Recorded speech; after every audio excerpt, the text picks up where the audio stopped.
काल बंगालची वाघीण tigress of Bengal Shrimati Mamata Banerjee या महाराष्ट्राच्या दौऱ्यावर आहेत, मुंबईत आहेत. हा दौरा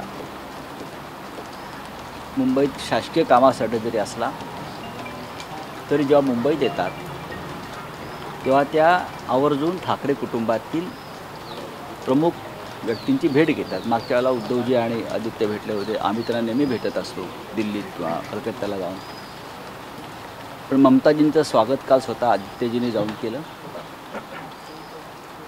त्यांना उद्धवजींना भेटण्याची तीव्र इच्छा होती मनापासून. पण अजूनही त्यांना उद्धवजींच्या इथे जे बायो बबल हा जो प्रकार आहे की बाहेरून कोणी जाऊ शकत नाही, त्याच्यामुळे ती भेट आम्ही टाळली आणि त्यांनी स्वतःही टाळली. आदित्यजींनी त्यांचे आशीर्वाद घेतले. आदित्यजींनी त्यांना उद्धवजींनी दिलेल्या भेटवस्तू दिल्या. म्हणजे महाराष्ट्र देशात जे किल्ल्यांचं एरियल फोटोग्राफी ते दिलं. मग ममता दिदींनी त्यांना आदित्यजींना एक सुंदर अशी फ्रेम भेट दिली. त्याच्यावरती रवींद्रनाथ टागोर आणि छत्रपती शिवाजी महाराज चितारलेले आहेत. त्यांची काही भाष्य त्याच्यामध्ये आहेत. टागोर आणि शिवाजी महाराज ही दोन्ही देशांचं प्रतीक आहेत, प्रतिष्ठेची प्रतीक आहेत. चांगलं चर्चा केली, राजकीय चर्चा केली. खरं म्हणजे ममता दीदींनी सांगितलं की मी आल्याबरोबर सिद्धिविनायकच्या मंदिरात गेले. त्या सिद्धिविनायकाच्या भक्त आहेत आणि उद्धवजींची प्रकृती लवकरात लवकर बरी होऊन ते कामाला लागावेत आणि राष्ट्रीय राजकारणात सक्रिय व्हावेत यासाठी मी प्रार्थना केली. हे आवर्जून दीदीने काल आम्हाला सांगितलं.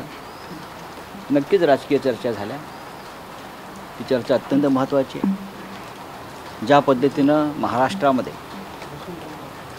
हे सगळे जे आहेत भाजपचे कार्यकर्ते, प्रमुख कार्यकर्ते भारतीय जनता पक्षाचे, ED, CBI, income tax, NCB हे जे दहशतवाद निर्माण करत आहेत, सरकार अस्थिर करण्याचा प्रयत्न करत आहे, सरकार डिस्टर्ब करण्याचा प्रयत्न करत आहे, अशाच प्रकारचं महान कार्य हे भाजपचे कार्यकर्ते पश्चिम बंगालमध्ये करतायत हे दीदीने सांगितलं.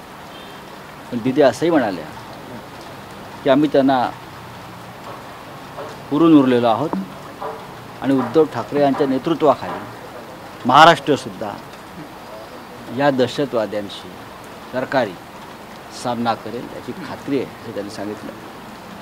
मराठा आणि बांगला जिने घोषणा दिली जय मराठा जय बांगला, ही दोन्ही राज्य एकत्रितपणे लढतील अन्यायाशी, असत्याशी आणि विजयी होतील असा त्यांनी विश्वास व्यक्त केला. आज दिवसभर त्या मुंबईमध्ये आहेत. काही उद्योगपतींच्या गाठीभेटी घेणार आहेत, इतर काही मला वाटतं पत्रकारांशी संवाद साधतील. पण ओळखाची भेट जी आहे ही उत्तम झाली आणि त्यांनी बाळासाहेब ठाकरेंची आवर्जून आठवण केली आणि बाळासाहेब ठाकरेंचं कार्य उद्धव ठाकरे कसं पुढे नेत आहेत याच्याविषयी त्यांनी एक चांगला विश्वास आणि आनंद व्यक्त केला. शरद पवारांना पण भेट घेणार आहे, त्यामुळे वेगवेगळ्या चर्चा ज्या आहेत त्या 2024ची वेगळी आहेत ना. ते बघा की ममता बॅनर्जी या खूप मोठ्या नेत्या आहेत. जरी त्या पश्चिम बंगालच्या मुख्यमंत्री असल्या तरी ज्या पद्धतीने त्यांनी पश्चिम बंगालमध्ये एका वाघिणीसारखी झुंज दिली आणि सगळ्या लांडग्यांना पळवून लावलं, ते पाहता की संपूर्ण देश आज ज्या प्रमुख लोकांकडे पाहतो आहे त्याच्यामध्ये उद्धवजी ठाकरे आहेत, महाराष्ट्राचे मुख्यमंत्री, ममता बॅनर्जी आहेत, माननीय शरद पवार साहेब आहेत, जे सतत सगळ्यांना एकत्र घेऊन निर्णय घेत असतात. त्याच्यामुळे नक्की शरद पवार साहेब आणि ममता दीदींची भेट ही देशाच्या राजकारणाच्या दृष्टीनं सुद्धा तितकीच महत्त्वाची आहे. कारण माननीय पवार साहेबांच्या उंचीचा राजकीयदृष्ट्या अनुभवात इतका आज एकही नेता आपल्या देशात नाही. त्यांचा अनुभव प्रचंड दांडगा आहे, व्यासंग दांडगा आहे आणि अनुभव हे नेहमीच काम करत असतो. त्याच्यामुळे ममता दीदी पवार साहेबांना भेटत असतील तर त्याचं आम्ही स्वागत करतो. ममता दीदी काँग्रेसपासून दुरावल्या आहेत अशा प्रकारे एक पत्रकार म्हणून तुम्हाला काय वाटतं की काँग्रेसपासून त्यांचा दुरावा वाढला? हा त्याचा पश्चिम बंगालमधला एक राजकीय विषय आहे. पश्चिम बंगालमध्ये डाव्यांचंही डावेही भुईसपाट झाले, काँग्रेसचं अस्तित्व संपलेलं आहे, इतर कोणते पक्ष राहिलेले नाहीत. जो भारतीय जनता पक्ष तुतारा फुंकत वाजत गाजत त्यांचं जे बेंडबाजा पथक तिथं आलं होतं, तर त्यांच्या बेंडबाजातली हवाई ममता दीदीने काढून घेतली आणि एक प्रचंड असा ऐतिहासिक विजय प्राप्त केला. आणि जो भारतीय जनता पक्षाचे लोक तिथे निवडून आले त्यातसुद्धा फाटाफूट होऊन बरेचसे लोक परत ममता दीदीकडे गेले. काँग्रेस तिथे नाही आहे. ममता दीदी ह्या मूळच्या काँग्रेसच्याच आहेत, काँग्रेसमधूनच त्या बाहेर पडल्या. हे त्यांचा आणि काँग्रेसचा वाद आहे, तो नक्कीच आहे. पण तरी आम्हाला असं वाटतं जर एक समर्थ अशी आघाडी आपल्याला उभी करायची असेल, जे शरद पवार साहेबांचं मत आहे अनुभवी नेते म्हणून, तर आपल्याला सगळ्यांना एकत्र घेऊनच जावं लागेल. सर हिंदी में जाना बताइए. चाहिए. सर कल ममता बनर्जी की और आपकी मुलाकात हुई, क्या इसमें पॉलिटिकल कुछ ये है या फिर? डेफिनेटली अगर ममता दीदी से बात होती है, ममता दीदी मुंबई में आई है, मुंबई में आकर उनका कोई सरकारी कामकाज भी है, यहाँ के उद्योगपतियों से मिल रही है कि बंगाल में उद्योगपति इनको न्योता दे रही है, ये अच्छी बात है. कल रात को ममता जी मुख्यमंत्री उद्धव ठाकरे जी को मिलना चाहती थी, लेकिन आपको मालूम है अभी भी वो अस्पताल में है, बायो बबल में है, तो कोई मिल नहीं सकता है, मेडिकल रिस्ट्रिक्शंस है. ममता जी ने भी ये स्वीकार किया है. ममता जी कल मुंबई में आकर सीधे सिद्धिविनायक मंदिर में जाकर उद्धव जी के लिए भगवान से प्रार्थना की, उनके स्वास्थ्य के लिए. कल रात हमारे प्रमुख नेता और मैं खुद स्वयं ममता जी से जाकर मिलकर बातचीत हो गई हमारी, और बहुत ही अच्छी बातचीत रही, पॉलिटिकल बातचीत रही. उद्धव जी ने बाला साहब ठाकरे जी को याद किया, उद्धव जी को शुभकामनाएं दी, और बंगाल और महाराष्ट्र जय मराठा जय बांग्ला का नारा दिया. ये दोनों प्रदेश हमेशा अन्याय के खिलाफ लड़ने वाले प्रदेश हैं और ना कभी झुकेंगे ना घुटने टेकेंगे. हम दोनों मिलकर लड़ेंगे. इस प्रकार की शुभकामनाएं हमने एक दूसरे को दी है. 2024 के लिए तैयारी की बात हुई और बहुत सी बातें होती हैं. सर आज वो शरद पवार से भी मिलने वाले कांग्रेस हैं. से भी वो मिलने शरद पवार साहब से मिलना ये बड़ी बात है. महाराष्ट्र में मुंबई में आकर शरद पवार इस देश के आज की तारीख के सबसे बड़े नेता है. विरोधी दल के नहीं तो राजनीतिक अल्टरनेटिव में सबसे बड़े नेता है, सबसे अनुभवी नेता है.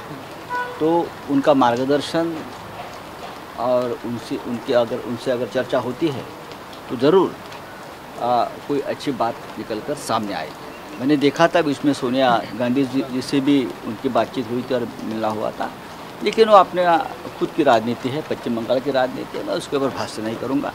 लेकिन हम सबको एक साथ आकर ही मुकाबला करना पड़ेगा. जिस तरह से भाजपा ईडी और एनसीबी का इस्तेमाल कर रही है उस पर भी चर्चा हुई. हाँ, चर्चा हुई. ममता जी ने कहा और आदित्य ठाकरे जी ने भी कहा कि जो भारतीय जनता पार्टी के प्रमुख कार्यकर्ता हथियार हैं, CBI, ED, income tax, NCB, सभी केंद्रीय एजेंसी जो महाराष्ट्र में टेरराइज कर रहे हैं सरकार को, हाँ, डिस्टर्ब कर रहे हैं, अस्थिर कर रहे हैं, ये सब हथकंडे पश्चिम बंगाल में भी ये लोग अपना रहे हैं. ये ममता जी ने हमें कहा, हमने ये हमारे अनुभव भी शेयर किए उनके साथ.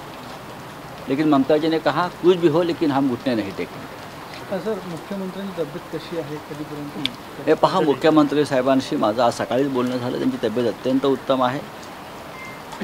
काल ममता दीदीशी बोलतानासुद्धा आमचा हा विषय निघाला.